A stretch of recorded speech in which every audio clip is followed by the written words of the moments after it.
प्रिय दर्शकों नमस्कार। स्टार एस्ट्रोलॉजी में आप सभी का हार्दिक अभिनंदन। दर्शकों, बहुत से युवा जो शादी योग्य हैं वो ये जानना चाहते हैं कि उनका विवाह कहाँ पर होगा, किस दिशा में होगा, और ये एक स्वाभाविक उत्सुकता है जो अभिभावकों में भी रहती है कि उनके बच्चों का विवाह कहाँ पर होगा, किधर होगा, किस दिशा में होगा। तो दर्शकों, आज मैं इसी बात पर चर्चा करूँगा।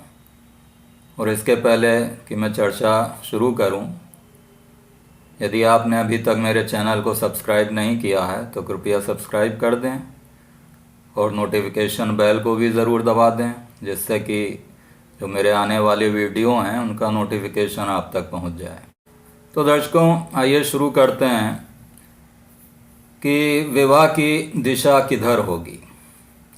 यदि विवाह होता है तो किस दिशा में होगा, क्या वो दूर होगा या पास होगा। तो दर्शकों, सप्तम भाव में जो राशि होती है उसके स्वामी से विवाह की दिशा का निर्धारण होता है। अब यदि सप्तम भाव में मेष राशि है या वृश्चिक राशि है तो मेष और वृश्चिक राशि का स्वामी मंगल बनता है और मंगल की दिशा दक्षिण दिशा होती है। तो जातक का विवाह दक्षिण दिशा में होगा यदि सप्तम भाव में मेष राशि और वृश्चिक राशि होगी। अब यदि सप्तम भाव में 1 नंबर लिखा हो और 8 नंबर लिखा हो तो सप्तम भाव में मेष राशि होगी, क्योंकि 1 नंबर मेष राशि का है। और यदि 8 नंबर लिखा है तो वृश्चिक राशि होगी। तो इस प्रकार यदि 1 नंबर और 8 नंबर सप्तम भाव में लिखा है तो मंगल हुआ सप्तम भाव का स्वामी और मंगल की दिशा होती है दक्षिण। तो इसलिए उस जातक या जातिका का विवाह दक्षिण दिशा में होगा। अब यदि सप्तम भाव में 2 नंबर लिखा है या 7 नंबर लिखा है तो 2 नंबर है वृश्चिक राशि और 7 नंबर है तुला राशि, और इन दोनों राशियों का स्वामी शुक्र बनता है। तो यदि सप्तम भाव में 2 नंबर लिखा हो, 7 नंबर लिखा हो, तब उस सप्तम भाव का स्वामी शुक्र बनता है और उसकी दिशा जो होगी वो शुक्र की दिशा होगी, अर्थात साउथ ईस्ट, या हम इसको कह सकते हैं दक्षिण पूर्व। तो दक्षिण पूर्व दिशा में उस जातक या जातिका का विवाह होगा। यदि सप्तम भाव में 3 नंबर लिखा हो या 6 नंबर लिखा हो तो 3 नंबर होती है मिथुन राशि और 6 नंबर होती है कन्या राशि। तो यदि 3 नंबर या 6 नंबर लिखा है तो उसका सप्तम भाव का स्वामी बुध हुआ और बुध की दिशा होती है उत्तर दिशा। तो चूंकि बुध की दिशा उत्तर होती है तो उस जातक या जातिका का विवाह उत्तर दिशा में होगा यदि सप्तम भाव में 3 नंबर या 6 नंबर लिखा हो। यदि सप्तम भाव में 4 नंबर लिखा हो तो 4 नंबर कर्क राशि का होता है और कर्क राशि का स्वामी होगा चंद्रमा। तो यदि कर्क राशि है सप्तम भाव में या सप्तम भाव में 4 नंबर लिखा है तो उस जातक का विवाह वायव्य क्षेत्र में होता है। वायव्य मतलब उत्तर पश्चिम, नॉर्थ वेस्ट डायरेक्शन में उस जातक या जातिका का विवाह होगा यदि सप्तम भाव में 4 नंबर लिखा हो या कर्क राशि हो। यदि सप्तम भाव में 5 नंबर लिखा हो, 5 नंबर सिंह राशि, तो 5 नंबर सिंह राशि होती है और सिंह राशि का स्वामी सूर्य होता है और सूर्य की दिशा होती है पूर्व। तो यदि 5 नंबर लिखा है सप्तम भाव में तो उस जातक या जातिका का विवाह पूर्व दिशा में होगा। इसी प्रकार यदि सप्तम भाव में 9 नंबर लिखा हो या 12 नंबर लिखा हो तो 9 नंबर होता है धनु राशि का और 12 नंबर होता है मीन राशि का। अर्थात यदि सप्तम भाव जिसमें 9 नंबर या 12 नंबर लिखा हो उसका स्वामी बनता है बृहस्पति देव और बृहस्पति देव की दिशा होती है उत्तर पूर्व या नॉर्थ ईस्ट। तो उस जातक या जातिका का विवाह यदि सप्तम भाव में 9 नंबर या 12 नंबर लिखा है तो नॉर्थ ईस्ट में या उत्तर पूर्व में उसका विवाह होगा।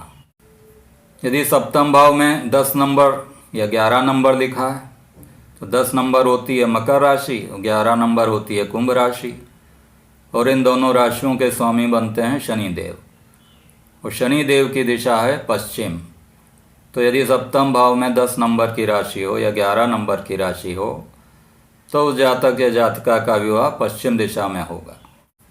तो इस प्रकार दर्शकों, सप्तम भाव में जो राशि स्थित है उस राशि के स्वामी के अनुसार दिशा का निर्धारण होता है कि उस जातक या जातिका का विवाह किस दिशा में होगा, और ये मत काफ़ी सटीक बैठता है।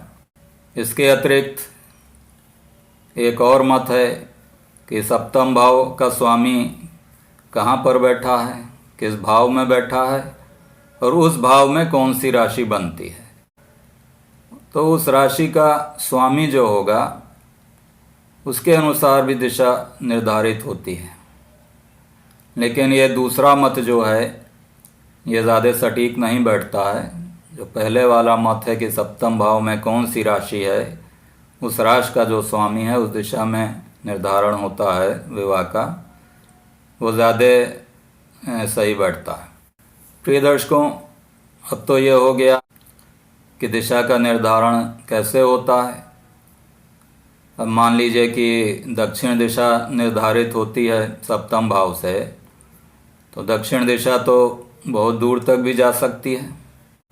यदि मान लीजिए कोई उत्तर क्षेत्र में रहता हो, दिल्ली की तरफ रह रहा हो, दक्षिण दिशा यदि हम निर्धारण करते हैं दिशा का, तो दक्षिण दिशा तो आंध्र प्रदेश से लेकर और दक्षिण तक कर्नाटक तक जाती है।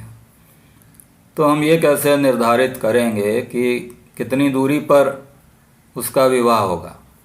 अब दूरी का निर्धारण इस प्रकार होता है कि यदि सप्तम भाव पर शुभ ग्रहों की दृष्टि है और सप्तम भाव का जो स्वामी है वो शुभ ग्रहों के प्रभाव में है, जैसे मान लीजिए सप्तम भाव का स्वामी यदि शुक्र बन रहा हो, तो शुक्र पर यदि बृहस्पति की दृष्टि हो या उसके साथ बृहस्पति बैठा हो या बुध बैठा हो, कहने का तात्पर्य यह है कि यदि सप्तम भाव के स्वामी पर शुभ ग्रहों का प्रभाव होगा और सप्तम भाव पर शुभ ग्रहों का प्रभाव होगा, तो उस जातक का विवाह जो होता है जहाँ पर वो रह रहा है या जो उसका जन्म स्थान है वहाँ से पास में ही होता है, 100 किलोमीटर के अंदर उसका विवाह हो जाता है। यदि पाप प्रभाव है सप्तम भाव के स्वामी पर या सप्तम भाव पर, तो उस जातक का विवाह दूर होता है और 200-300 किलोमीटर के बाद ही उसका विवाह होता है। तो इस प्रकार दर्शकों, सप्तम भाव के स्वामी पर कौन से ग्रहों का प्रभाव है, क्या वो ग्रह शुभ हैं या पाप प्रभाव है सप्तम भाव के स्वामी पर, उसके अनुसार ये निर्धारित होता है कि जातक का विवाह घर के पास होगा या घर से दूर होगा। अब यहाँ जो घर है उसका, जहाँ उसका जन्म स्थान है या जहाँ पर वो पला बढ़ा है, उसको हम उसका घर कहेंगे, ना कि जहाँ पर वो नौकरी कर रहा हो उसको। अब दर्शकों, यहाँ पर एक कुंडली से समझते हैं। इस वृश्चिक लग्न की कुंडली में सप्तम भाव में वृष राशि, वृष राशि का स्वामी शुक्र बनता है। तो इस जातक का विवाह शुक्र की दिशा अर्थात साउथ ईस्ट, या जिसको हम आग्नेय कोण कहते हैं या जिसको हम आग्नेय दिशा बोलते हैं या दक्षिण पूर्व दिशा कहते हैं, तो इस जातक का विवाह दक्षिण पूर्व दिशा में होगा। और यदि हम सप्तम भाव के हिसाब से दिशा निर्धारित करते हैं तो वो बहुत ही सटीक बैठता है। इसके अलावा यदि हम ये देखें कि सप्तम भाव का स्वामी कहाँ बैठा है, तो यहाँ यदि सप्तम भाव का स्वामी यहाँ सिंह राशि में बैठा है और सिंह राशि का स्वामी बनता है सूर्य, और सूर्य की दिशा हुई पूर्व, तो हम कहेंगे कि इस जातक का विवाह पूर्व दिशा में होगा। लेकिन ये जो दूसरा मत है ये ज़्यादा सटीक नहीं बैठता। पहले वाला मत कि सप्तम भाव में कौन सी राशि है, उसका स्वामी क्या है, वो ज़्यादा एक्यूरेट और सही निकलता है। अब यदि यहाँ पर सप्तम भाव पर शुभ ग्रहों की दृष्टि हो या शुक्र पर शुभ ग्रहों का प्रभाव है तो उस जातक या जातिका का विवाह ज़्यादा दूर घर से नहीं होता, 100-150 किलोमीटर के अंदर हो जाता है। और यदि सप्तम भाव पर पाप प्रभाव हो, जैसे शनि, राहु, मंगल या सप्तम भाव के स्वामी शुक्र पर पाप प्रभाव हो, तो उस जातक का विवाह अपने घर से दूर होता है। यदि सप्तम भाव का स्वामी 12वें भाव में चला जाए तो उस जातक का विवाह अपने घर से काफ़ी दूर होता है, या वो जातक या जातिका विवाह के पश्चात विदेश में भी जा सकता है। तो इस प्रकार दर्शकों, सप्तम भाव में कौन सी राशि पड़ रही है, उस राशि का स्वामी कौन सा ग्रह है, उस ग्रह की दिशा में ही जातक का विवाह होता है। और सप्तम भाव पर किन ग्रहों का प्रभाव है, यदि शुभ ग्रहों का प्रभाव है तो विवाह पास में ही होगा, जल्दी भी हो जाता है। और यदि सप्तम भाव के स्वामी या सप्तम भाव पर पाप ग्रहों का प्रभाव है तो विवाह दूर भी होता है और देर से भी होता है। तो इस प्रकार दर्शकों, आशा है कि आपको मेरा ये वीडियो पसंद आया होगा और आप लोग अपने सप्तम भाव का अध्ययन कर कर ये पता कर सकते हैं कि किस दिशा में विवाह होगा, और यदि उसी दिशा से प्रस्ताव आते हैं विवाह के तो वहाँ पर यदि आप प्रयत्न करते हैं तो उसमें सफल होने के अधिक चांसेस रहते हैं। कृपया लाइक और सब्सक्राइब अवश्य करें। धन्यवाद।